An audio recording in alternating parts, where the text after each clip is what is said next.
Hai, welcome back to Geeky Hub. Gua Jason, hari ini gua akan ngobrol-ngobrol Garmin bersama produk spesialis Garmin.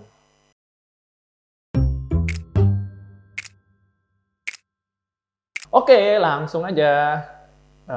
Sudah ada tamunya. Mungkin boleh kenalin diri dulu? Teman-teman Geeky Hub semuanya selamat sore. Nggak perlu ya? Ya boleh. Bisa malam, bisa pagi. Oke, selamat semuanya, salam kenal, saya Dharma. Saya adalah produk spesialis dari Garmin. Jadi memang kalau teman-teman ada mau bertanya nanti silakan komen di YouTube-nya Geeky Hub biar nanti bisa toko dari Geeky Hub biasanya ini akan ya. Gua panggilnya apa? Pak Dharma. Dharma. Oke, Dharma. Gimana sih ceritanya, Mak, bisa jadi trainer Garmin? Oh, oke. Kalau jadi trainer mah baru lah ya. Jadi kalau kenal Garmin yang sudah lama, kenal Garmin mungkin dari 2016 udah kenal Garmin dulu. Jadi kerja memang di Garmin, di perusahaan Garmin dulunya. Lalu pindah ke yang sekarang di PLN Jaya. Nah, di sini di tahun 2018 saya join, di 2019 saya baru jadi trainer. Pelatihannya gimana sih, Mak? Lo belajarnya itu dari apakah kayak Google atau lo dikirim ke Afrika? Bukan di Afrika. Garmin kan dari Amerika. Dari Amerika, tapi mereka kalau nggak salah di Taiwan kan intinya? Yes, pusatnya pabriknya semuanya di Taiwan. Pabriknya semua di Taiwan. Jadi kalau jadi sempat training di sana juga, sempat training ke Taiwan juga. Minum boba nggak? Wis. Silin. Semuanya ada. Pantesan dulu sehat. Jadi kerjaan lu sebagai trainer tuh ngapain? Kerjanya sebagai trainer ngapain? Nah, kalau trainer itu sebenarnya kesehariannya itu pertama kita buat apa? Kalau kita bahasanya deck, kita buat presentasinya gitu lah. Presentasinya gimana cara kita ngajarin orang tuh seperti apa sih? Oke, lo jadi ngajarin kayak sales-sales yang biasa jaga di toko lah gitu, biar mereka tahu buat jelasin ke. Iya, edukasi ke mereka. Oh, ini jualan Garmin itu seperti apa sih? Oke. Ini bedanya apa sih? Karena kan Garmin banyak banget speknya. Oke.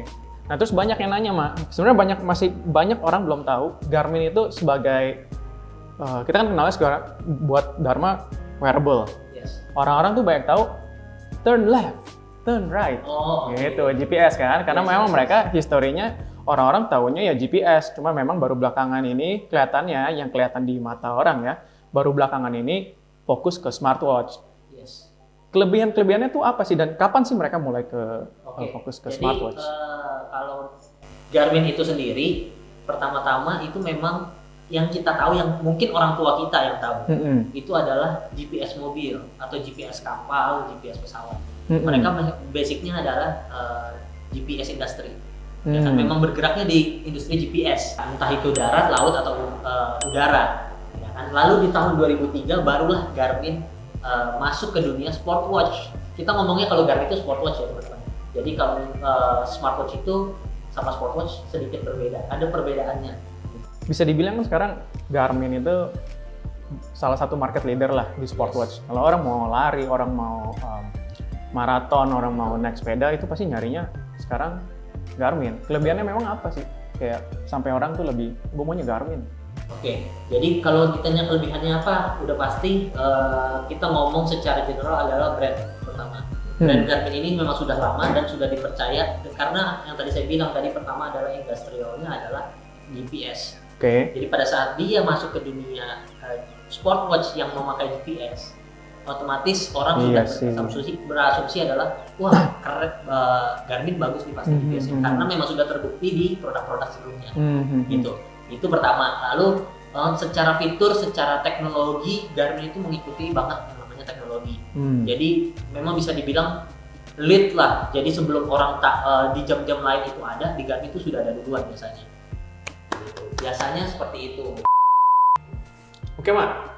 Garmin kan ada banyak tipe. Ya. Ada Forerunner, ada Venu, ada Vivoactive, Approach, Fenix. Nah itu kira-kira dia placementnya gimana sih? Kayak si A cocoknya tuh sama Forerunner, si B cocoknya sama si Venu. Gimana untuk mengkategorikan? Jadi seperti yang teman-teman tahu, Garmin series itu banyak banget. Yang pertama ada Vivo Series. Vivo Series itu biasanya diperuntukkan untuk teman-teman kita yang baru mulai masuk ke dunia olahraga.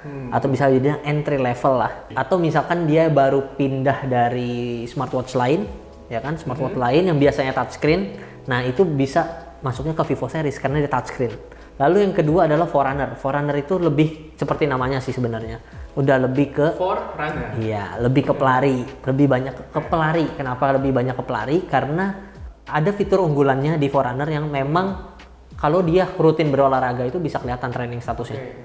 Oke. Berarti lebih detail aja. Lebih detail. Data-data yang dia bisa dapetin dari si Forerunner ini. Betul, lebih detail. Bisa ngebantu Daripada training Vivo mereka. Series ya, daripada Vivo Series.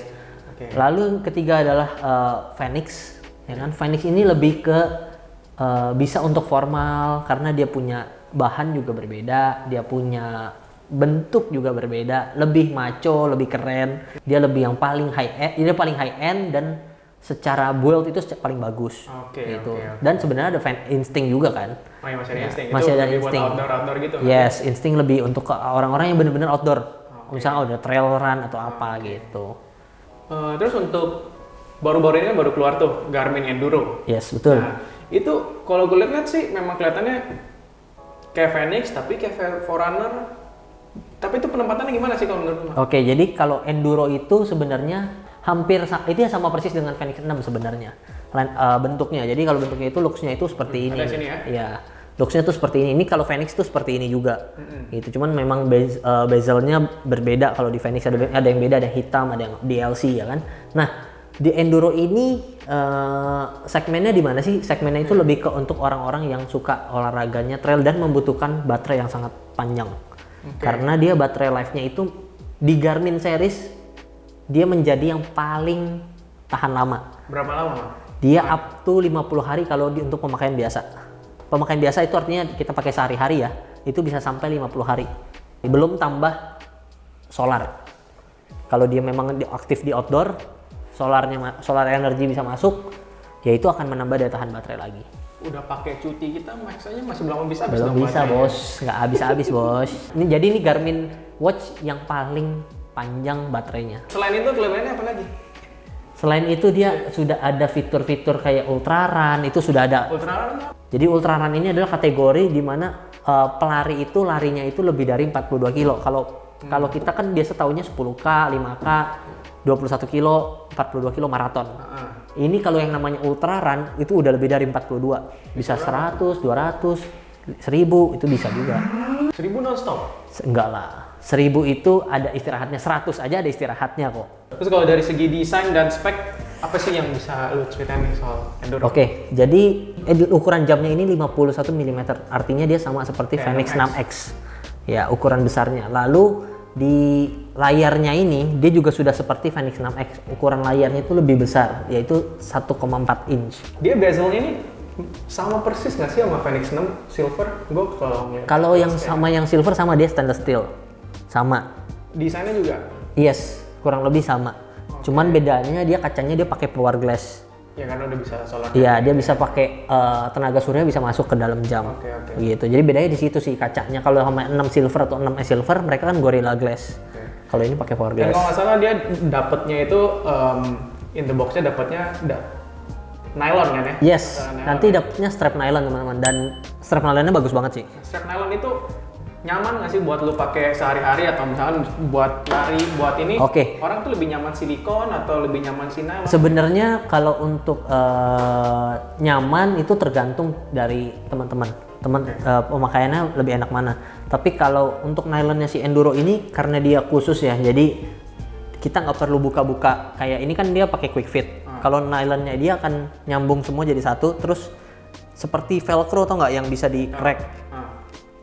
Dia akan seperti itu. Jadi dan untuk bukanya itu susah. Udah erat banget gitu loh. Jadi nggak takut copot ibaratnya gitu. Itu spesifikasi yang kayak menonjol lah. Yang menonjol tadi yang pertama adalah baterai, udah jelas. Baterai. Terus sensornya juga udah pakai sensor generasi 3, itu sudah ada pulse ox, body baterai ya kan. Heart rate monitor itu semua sudah ada. Itu kalau dilihat dari lebih deket mungkin Yes. bisa tahu ya. Soalnya kalau yang sensor yang lama. Yang sensor yang lama itu titik 3, betul. 3. Ini yang versi 3 yang baru. Oke, Pak Dharma. pada Arma. Buat closing, gue kasih lo beberapa pertanyaan ya yang biasa Boleh. kita sering denger ini. Orang yang bukan suka sih, orang yang mau belanja smartwatch atau sportwatch itu biasa nanya. Kan smartwatch atau smartwatch itu beragam harga lah. Dari yang tinggi, dari 15 juta, misalnya Fenix 6X, Fenix 6, sampai ke yang murah-murah nih, termasuk misalkan, ya adalah band-band yang harga 500 ribu sampai 1 juta gitu kan. Kan sama-sama punya GPS, Mak. Sama-sama punya heart rate sensor. Betul. Mereka nanya, bedanya apa? Buat apa gue beli yang lebih mahal misalkan kayak 3 juta Garmin atau 5 juta Garmin dibanding yang 500 ribu atau 1 juta itu? Jadi kalau misalkan ditanya, perbandingannya di mana? Kalau ditanya perbandingan banyak banget. Kalau contohnya, kalau mereka cuma punya heart rate doang, kadang-kadang. Kalau yang 500 ribu heart rate doang, dan pembacaan heart rate-nya pun tidak sedetail Garmin. Kalau Garmin itu per detik, itu perubahan itu akan signifikan. Terlihat di jam, terlihat di apps. Nah kalau mereka ada yang delay-nya, ada yang kadang ada delay-nya. Kita harus bisa set delay-nya berapa lama nih untuk pembacaan heart rate. Bisa dibilang under 3 juta lah. Gitu itu kurang lebih seperti itu. Tapi nggak semua ya, nggak semua. Ada juga memang pembacaan heart rate-nya sudah seperti real. Yang itu. Cuman hampir rata-rata kurang lebih yang gua temuin adalah seperti itu. Lalu kayak misalkan kadang cuma ada heart rate. Sekarang aja yang baru pada punya pulse ox. Iya kan? Ya baru mulai nyusul ikut-ikutan punya karena kebutuhan. Ya karena kebutuhan. Lalu kayak misalkan stress level. Kalau Garmin kan memang health monitoringnya lengkap tuh kalau beli. Gak usah yang mahal-mahal deh. Kita ngomong Venu SQ. Venu SQ itu 3 juta. Ya kan? 3 juta tapi mempunyai fitur health monitoring yang cukup lengkap. Salah satu sih yang gue suka sih si body battery. Betul, kita punya yang namanya body baterai, stress level, respiration untuk pernafasan, ya kan? Itu mungkin yang nggak ada di. Yes, itu yang mungkin tidak ada di mereka. Tapi kalau misalnya yang sama-sama ada, tadi kan salah satunya heart rate, tapi lu udah jelasin. Yes. GPS. Pembacaan GPS, kita bisa dibilang akurasi itu udah pasti akurat lah, bisa dibilang akurat kalau memang software kita selalu update segala macam. Lalu untuk pada saat kita lari usahakan di lock dulu GPS-nya. Kadang teman-teman kita yang tahu langsung lari aja, masih waiting start lari. Nah itu mengaruh di GPS. Nah kalau di Garmin pembacaan dan denahnya itu akan jelas, belok-beloknya segala jelas. Pengalaman gua di yang lain kadang-kadang suka ada tiba-tiba miss, tiba-tiba di tengah jalan ada putus, tiba-tiba ada titik lain mapnya pindah-pindah, ada yang seperti itu, tapi tidak semua. Gua tegaskan tidak semua. Ada juga kok yang udah bagus juga ada gitu. Jadi itu lebih ke apa ya, lebih ke minat dari orang user lah. User kita nggak bisa bilang yang mana yang terbaik, tapi semuanya at least punya strongnya masing-masing. Kalau Garmin strongnya di situ, kita lengkap. Lu mau dari GPS kita ada 3, GPS Galileo sama GLONASS. Iya, yang lain mungkin cuman GPS doang. Gitu. Terjawab ya? Yes. Terus kedua nih, banyak yang suka nanya, mereka user Garmin juga, nyari juga nyari Garmin. Cuma selalu nanya, ini bisa connect ke Strava nggak? Jadi mereka tuh sukanya tuh pakai aplikasi Strava, padahal kan sebenarnya Garmin juga ada. Punya Garmin Connect. Kenapa orang cenderung ya maunya Strava? Kenapa orang cenderung mau Strava? Pertama karena memang mereka basicnya di awal data itu semua di Strava, bisa jadi. Itu pertama. Lalu yang kedua yang simpelnya adalah kalau kita main di komunitas atau misal kita punya teman-teman klub satu tim semuanya ini olahraga, kita bisa ada leaderboard, kita bisa ada setiap minggu nih siapa yang mengungguli dari segi step atau olahraga kilometer.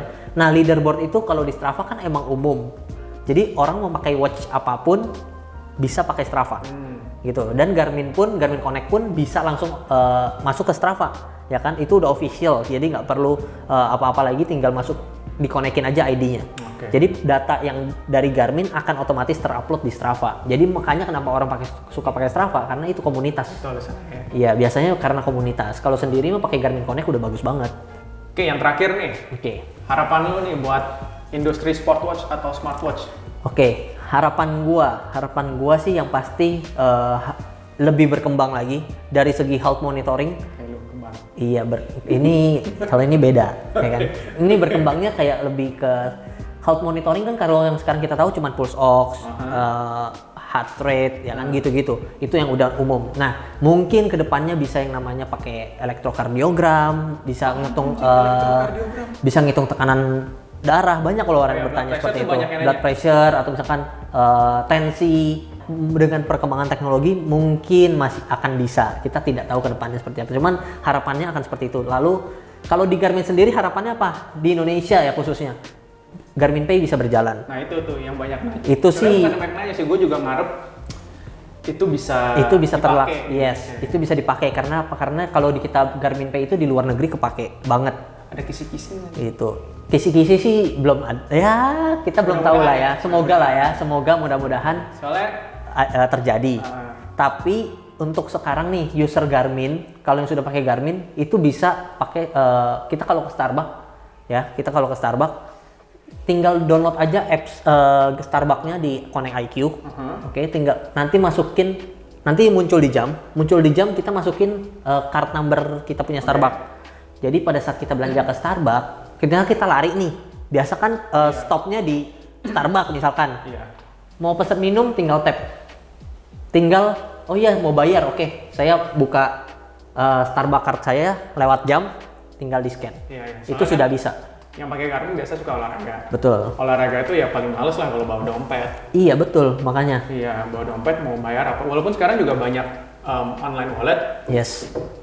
Ya kedepannya sih kalau dari gue ya bisa dipakai tuh kerjasama Garmin dengan online wallet yang udah ada di Indonesia. Ngapa-ngapain tinggal klik. Naik MRT segala macam jadi lebih gampang sih. Iya. Oke Pak Dharma, thank you lo udah datang. Siap, thank you. Cerita-cerita tentang Thank you. Oke, jangan lupa like, comment, subscribe, share, dan nyalakan lonceng supaya tetap update dengan video-video terbaru dari Geeky Hub. Pamit dulu ya, Pak Dharma. Oke, siap. Terima kasih teman-teman semua. Bye.